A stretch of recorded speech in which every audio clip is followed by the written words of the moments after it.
लोकसभेपूर्वी CA कायदा लागू होणार असे केंद्रीय गृहमंत्री अमित शहा यांनी विधान केलं. आधी महाराष्ट्रामध्ये कायदा आणि सुव्यवस्था लागू करा, माझं गृहमंत्र्यांना आव्हान आहे. देशाच्या या राज्यातली कायदा आणि सुव्यवस्था पूर्णपणे ढासळली आहे, कोसळली आहे. मुख्यमंत्र्यांच्या नेतृत्वाखालचं कॅबिनेट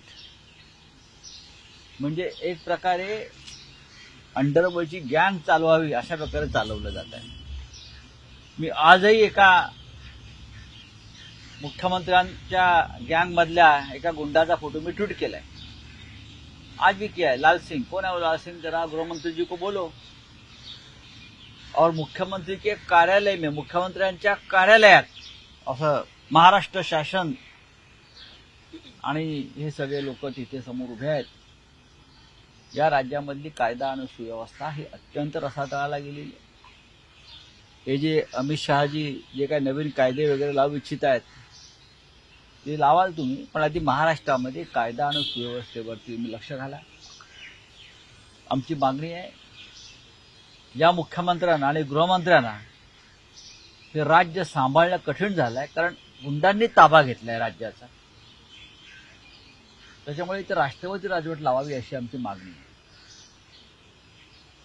राष्ट्रपती राजवट लावावी, विधानसभा बरखास्त करावी आणि ताबडतोब निवडणुका घ्याव्या. नाहीतर गुंड इथे हैदोस घालतील आणि हैदोस सुरू आहे. लवकरच या संदर्भात महाविकास आघाडी या गुंडगिरी विरुद्ध सरकारच्या महाराष्ट्रातल्या काय पावलं उचलावी, कोणत्या प्रकारचं आंदोलन करावं, कोणत्या प्रकारचा संघर्ष करावा या संदर्भात आमच्यामध्ये चर्चा सुरू आहे. काल मातोश्रीवर हायकमांड म्हणजे महाराष्ट्राचे जे प्रमुख आहेत काँग्रेसचे, रमेश चेंथियाल, नाना पटोले प्रदेशाध्यक्ष, मुंबईच्या अध्यक्षा वर्षा गायकवाड या आल्या होत्या. त्यावेळेला ही चर्चा झाली, राष्ट्रवादी काँग्रेसच्या नेत्यांशी चर्चा झाली. पण नक्कीच आम्ही सुद्धा पावलं उचलू आणि या सरकारच्या झुंडशाहीला, गुंडशाहीला जनतेचं आव्हान देऊ, जनतेचं आव्हान. आपने सुबह एक फोटो ट्वीट किया था. हाँ बोलिए. हिंदी में जानना चाहेंगे, आपने सुबह एक फोटो ट्वीट किया था, सीएम के साथ ट्वीट मिला था, उसके बारे में क्या कहना चाहिए? बात ऐसी है, वो गुंडा नहीं है, सिर्फ वो महागुंडा है लगता है मुझे. छोटे मोटे गुंडे तो उनके पार्टी में ऐसे बैठे हैं. और मैं आज नहीं ट्वीट कर रहा हूँ, 10 दिन से, लगभग 10 दिन हो गए, मैं दर दिन एक इस मुंबई का और पुणे का, ठाणे का, पूरे महाराष्ट्र से उनके पार्टी में शामिल होने वाले खतरनाक गुंडों को मैं लोगों के सामने ला रहा हूं, खास करके मुख्यमंत्री, उनका बेटा. लेकिन सरकार क्या कर रही है, मुख्यमंत्री क्या कर रहे? मैंने कल सवाल पूछा था कि पूना में निखिल वागड़े, असीम सरोदे, विश्वंभर चौधरी के ऊपर हमला हो गया. वहां के जो पुलिस कमिश्नर है उसने जब चार्ज लिया 8 दिन पहले तो कुछ गुंडों की परेड की और शो किया, एक बहुत बड़ा शो किया. बराबर ना, आपने देखा होगा. तो कल जिस गुंडों ने निखिल वागड़े जी के ऊपर हमला किया उनकी परेड क्यों नहीं हो गई? कौन गुंडे हैं ये लोग, किस पार्टी के गुंडे हैं? डर गए कमिश्नर? परेड तो उनकी होनी चाहिए थे. निखिल वागड़े, विश्वंभर चौधरी, असीम सरोदे यांच्यावर ज्या गुंडांनी हल्ला केला त्यांचं काय झालं? मी परत सांगतो, मुख्यमंत्री आणि गृहमंत्री हे त्या गुंडांचं समर्थन करतायत. काही दिवसापूर्वी म्हणजे 4 दिवसापूर्वी पोलीस आयुक्त पुण्याचे नवीन त्याने एक शो केला, काही गुंडांची परेड केली, कोण मारणे, फारणे, झारणे, बारणे, हाँ उनका परेड किया और बोला आप भाई एक फोटो निकालना बंद करो सीएम के साथ, काढा. मग काल या 3 प्रमुख लोकांवर जो हल्ला झाला त्या गुंडांची परेड पोलीस आयुक्तांनी आतापर्यंत का काढली नाही? का त्यांच्यावर राजकीय दबाव आहे? ही शो बंद करा, माझं म्हणणं आहे पोलीस आयुक्तांना, ही नौटंकी बंद करा. वागळे, सरोदे, चौधरी यांच्यावरती हल्ले करणारे जे राजकीय गुंड आहेत त्यांची सुद्धा परेड करा, त्यांना सुद्धा हातामध्ये बेड्या घालून पुण्याच्या रस्त्यावरून फिरवा, तर तुम्ही पोलीस आयुक्त, नाहीतर तुम्ही भाजपचे कार्यकर्ते। मैं हिंदी में भी यही बोला है और मराठी में भी यही बोल रहा हूँ। बोलिए अभी क्या है सर? ये जो गुंडाराज चालू है इसके खिलाफ महाविकास आघाड़ी की क्या भूमिका रहेगी आने वाले? भूमिका बहुत ही महत्वपूर्ण रहेगी। मैंने कहा ना कि हमारी बातचीत चल रही है कि हम पूरे महाराष्ट्र में किस प्रकार का संघर्ष और आंदोलन कर सकते हैं, पूरे महाराष्ट्र की बात मैं कर रहा हूं। बहुत से पर्याय है, क्या महाराष्ट्र बंद कर सकते हैं, क्या राजभवन पे या गृहमंत्री के निवास स्थान पर मोर्चा निकाल सकते हैं, या मुख्यमंत्री के निवास स्थान पर मोर्चा निकाल सकते हैं इस गुंडागिरी के विरुद्ध, क्या पूरे राज्यों में तहसील कार्यालय पर मोर्चा निकाल सकते हैं, उस बारे में चर्चा चल रही है। और जरूर जो यहाँ गुंडागर्दी चल रही है महाराष्ट्र में, उनके खिलाफ हमारी आवाज बुलंद होगी, हम सड़क पर उतरेंगे, जनता चुप नहीं बैठेगी। सीएए को लेकर अमित शाह ने भले स्टेटमेंट दिया हो, समय पहले हमने देखा था कि श्रीमान बाला साहेब ठाकरे भी इसका स्वागत करना चाहते थे, उद्धव जी ने भी बात की थी कि मॉडिफिकेशन चाहते हैं वो सीएए में। देखिए, जब ये कानून आ जाएगा उस पर चर्चा होगी। कानून तो आया है, चर्चा होगी। जो देश के हित में है, देश की सुरक्षा के हित में है, उस बारे में उद्धव जी ने अपनी भूमिका जब वो मुख्यमंत्री थे तो स्पष्ट किया। उस बारे में अभी हम चर्चा नहीं करेंगे।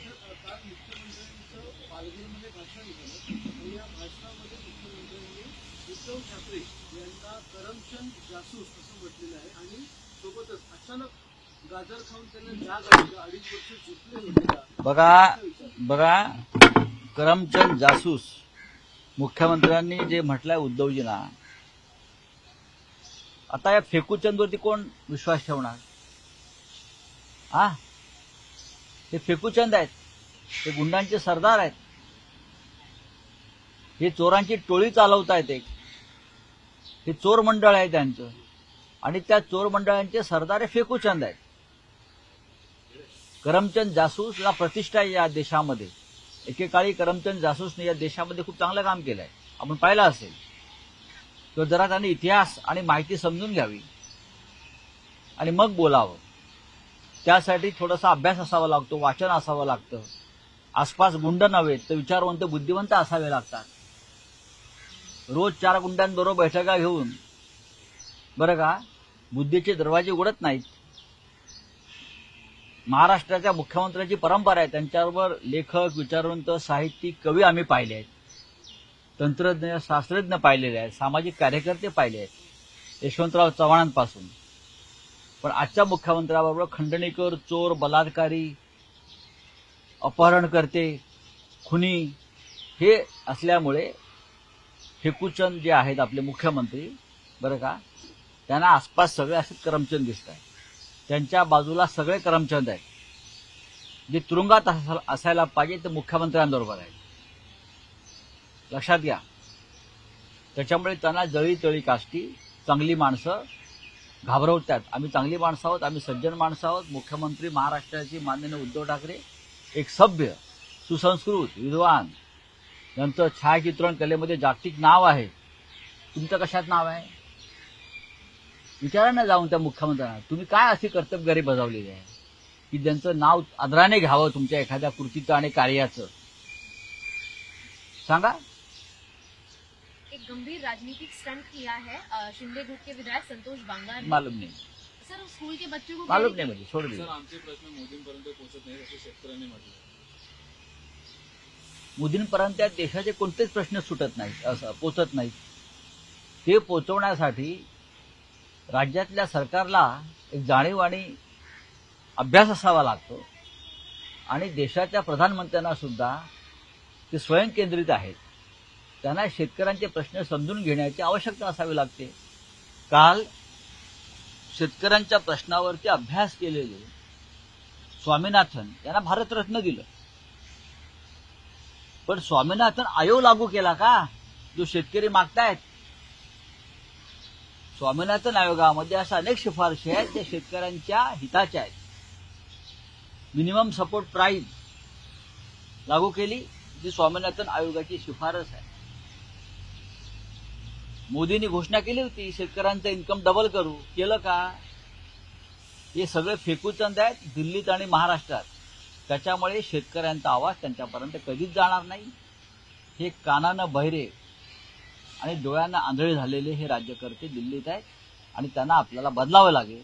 त्याशिवाय शेतकऱ्यांना न्याय मिळणार नाही, ही आमची भूमिका आहे. भारत रत्न को लेकर लगातार चल रही राजनीति पर क्या टिप्पणी रहेंगी सर? हमारी कोई टिप्पणी नहीं है. मैं इतना ही कहूंगा कि कपाट में से एक एक फाइल निकालते हैं और राजनीतिक फायदा देकर भारत रत्न को जाहिर कर देते हैं. कानून ऐसा है कि आप एक साल में सिर्फ 3 लोगों को भारत रत्न दे सकते हैं. आप कितने हो गए आप गिन लो. पहले कर्पूरी ठाकुर, फिर अडवाणी साहब, 3. कितने हो गए? 5 हो गए. उसमें से नरसिंह राव जी, स्वामीनाथन जी,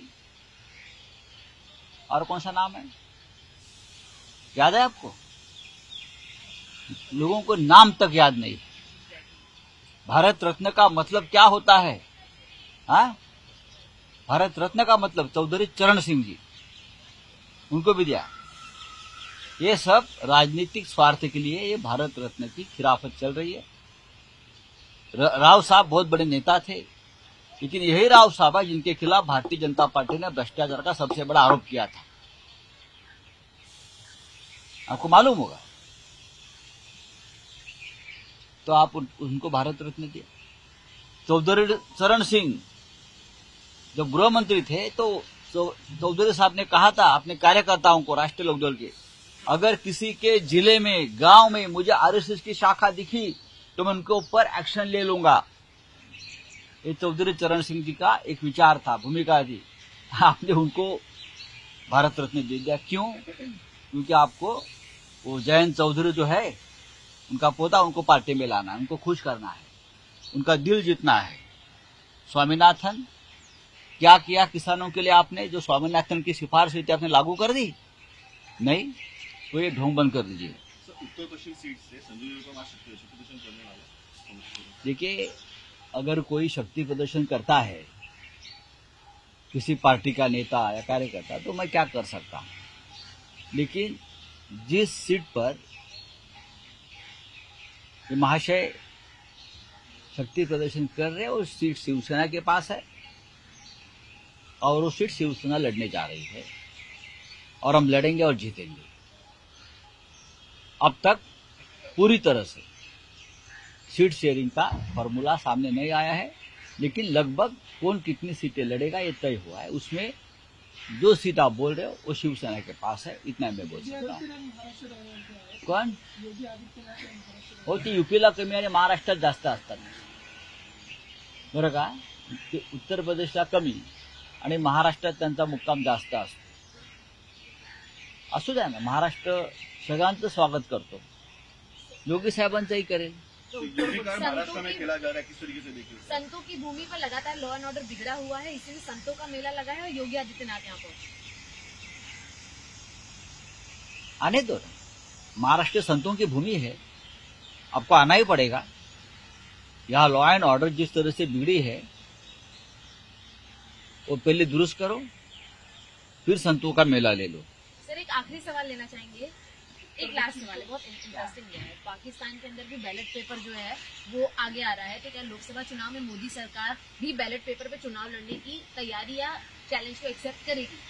मोदी सरकार में वो हिम्मत नहीं है कि बैलेट पेपर पर चुनाव लेकर लोगों को सामना करे.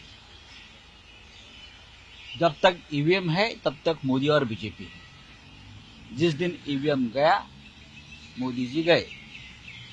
पाकिस्तान में घपला हुआ है, आपको मालूम है चुनाव में. इस प्रकार का घपला भारतीय जनता पार्टी हमेशा 10 साल में करते आई है चुनाव में. हिंदुस्तान में चंडीगढ़ में क्या हो गया ये तो सामने आया ना. यही घपले करके बीजेपी सत्ता पे है, लेकिन अब ये नहीं होगा. हम हिंदुस्तान का इस तरह से पाकिस्तान नहीं होने देंगे. Thank you so much.